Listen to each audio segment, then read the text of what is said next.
Alright, what's up guys? My name is Zack, and today I am driving a 1978 Cadillac Eldorado. Up front is a 7.0 liter V8, and down below is a 3-speed automatic transmission. Now, I am super excited to be driving this Eldorado because it is gold. It is very, very well kept. And I think it's a really good example of just what luxury really was towards the end of the 1970s. And so, get ready for a luxury overload.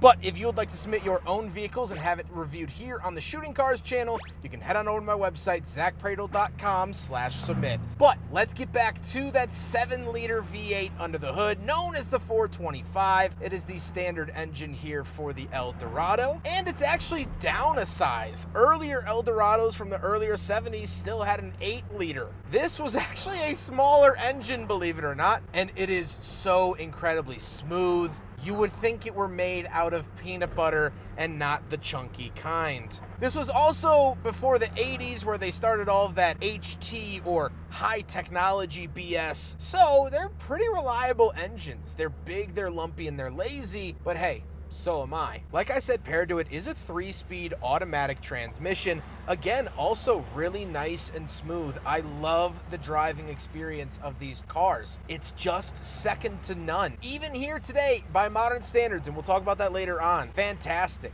Even though it is front-wheel drive, a lot of people are tripped up, myself included, by the fact that this is a front-wheel drive vehicle with a transaxle all under the hood, which does allow for a wide open floor on the interior, but this is the switchover. Cadillac started using front-wheel drive and almost exclusively didn't look back. Now, of course, there are like the CTSVs and things like that, but they are majority front wheel, and that started back in this era. How does it feel to drive a 78 Eldorado? You feel like the man. You feel like the only person that matters in the entire earth is you, and you. You go over a bump and you barely notice it. It's the fly on the back of an elephant. And that's what's so lovely about this car, is it's just so carefree, so wonderful, so unbothered in a way that luxury cars aren't today. With that stuff out of the way, unintentional rhyming, let's talk about the interior. Well, in front of me, I have, of course, a horizontal speedometer. Goes up to 85, which I still think is somewhat high for this vehicle, but it works and I like it.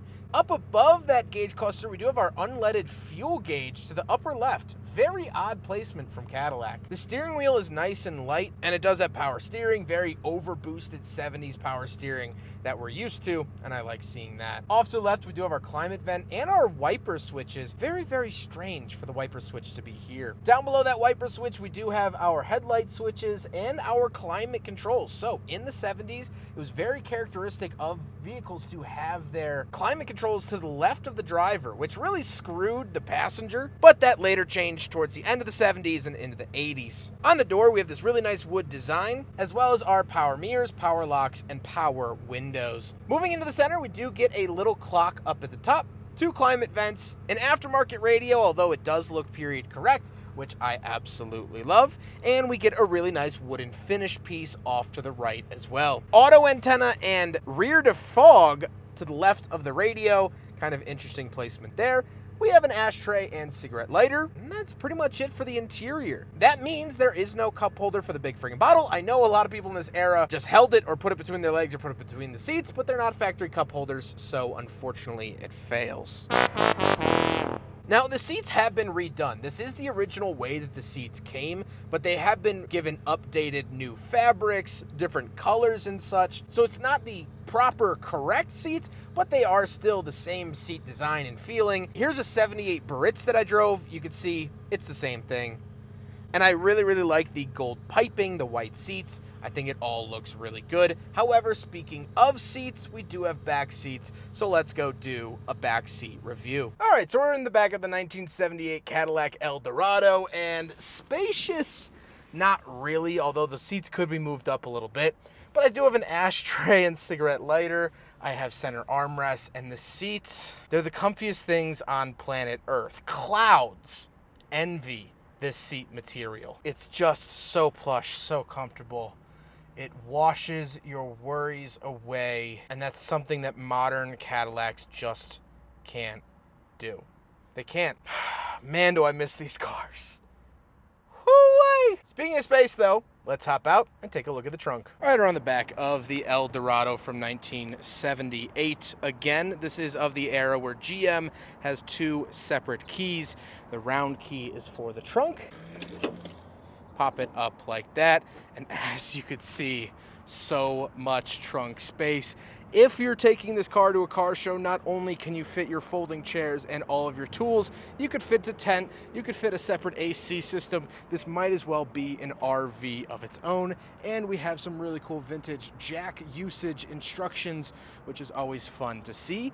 And this does have the power closing rear trunk, or not power closing, I should say, but soft closing.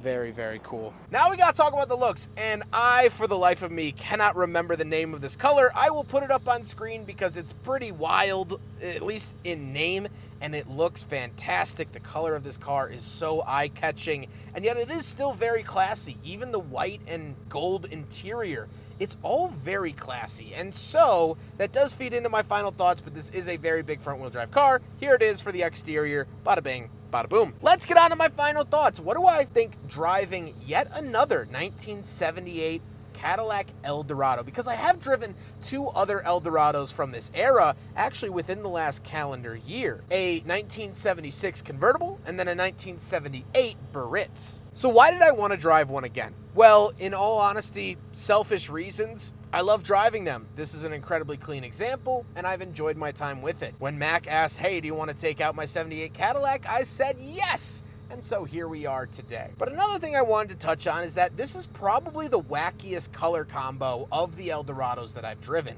It's very bold and it's very in your face, but it's not gaudy and it's not braggiose. And that's what I wanted to talk about.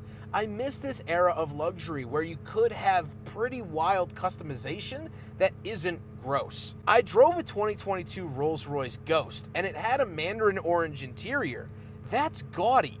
Just because you have money doesn't mean that you have taste. Well, kicking it back to 1978, you could have money and taste. This is a very tastefully done vehicle. It doesn't shout from the rooftops that it's different. It doesn't key its name into your car. It just says, look, I can afford the cool colors. And so here are the cool colors. And that to me is what makes this Cadillac stick out so much, is that it doesn't seem like it's bragging. Yeah, the emblem up at the front is large and in charge and makes you feel cool, but it also has a certain amount of class to it, a certain amount of self-respect, I should say, where modern luxury cars sometimes don't. I hope you guys enjoyed the video. Huge thank you to Mac for letting me take out his 1978 Cadillac Eldorado. What a beautiful, beautiful automobile. I also have to give a huge thank you to the Forney Museum of Transportation here in Denver, Colorado, for letting us get the car in and out of the exhibit space, as well as letting me use their parking lot. If you're in the Denver, Colorado area, please check out the Forney Museum of Transportation.